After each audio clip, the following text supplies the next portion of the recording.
You have to be able to break down a Chinese character into its components. You have to be able to know how to pronounce that character.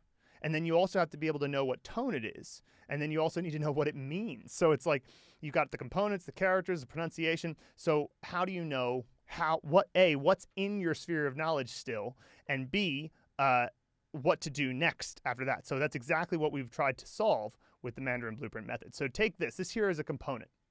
It's a very simple component. It's technically it's pronounced zhu, but most people would call this component dian, because dian means a dot or a point.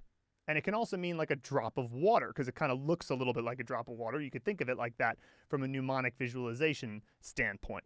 So we can assume that something as simple as this is something you can handle learning. I mean, if you can dot your I's in English, then this is no problem. So you can figure this out, and then you have to go from there and go, okay, well, it means a point or a dot or a drop of water. The point, dot, drop of water aspect of it is a concept.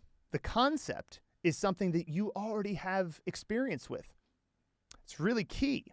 You already know something about this. As a matter of fact, the only new things to learn are the way the Chinese successfully categorize this concept that you've already mastered.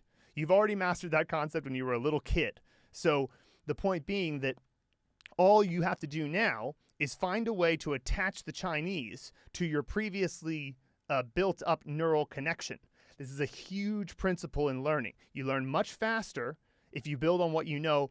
In one way is from the Chinese level. So like that's where we come in. We tell you, okay, learn this next. This builds off of what you previously learned, and learn this after that. But that's just one side of it, because you also need to take the effort to connect to your own personal experience and memory, which is actually one of the things that makes learning Chinese so fun. You end up creating like this sort of autobiography of your life if you do this correctly. So every time you learn something like a new component, or you learn a new pronunciation, or you learn a new tone, you have to find a way to connect that knowledge to a concept that you've previously mastered. So from the Chinese side of it, we basically break it down like this. We go, hey, you've got this idea of a point, a drop of water. Well, what could we attach that to? Well, we could attach it to a little sun that you already learned about, which is a very simple character. It's like a square with a line through it. And if you attach that on top of the sun, it creates the character for the color white.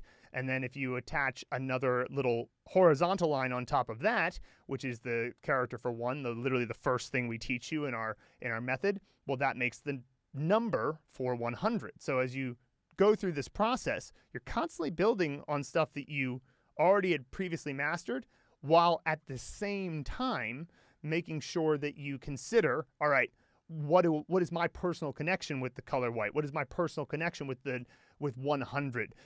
You think of 100. I had the thought just now, 101 Dalmatians. Okay, it's not 100 exactly, it's 101, but 101 Dalmatians is a movie I saw as a kid and left quite an impression on me. So maybe I make some kind of connection to that. And of course, the dogs are Dalmatians, so they're black and white, and 100 builds off of the character for white. So it's all connected to previous experience. So you can think of it that way, and that's the way you want to approach it the whole way through.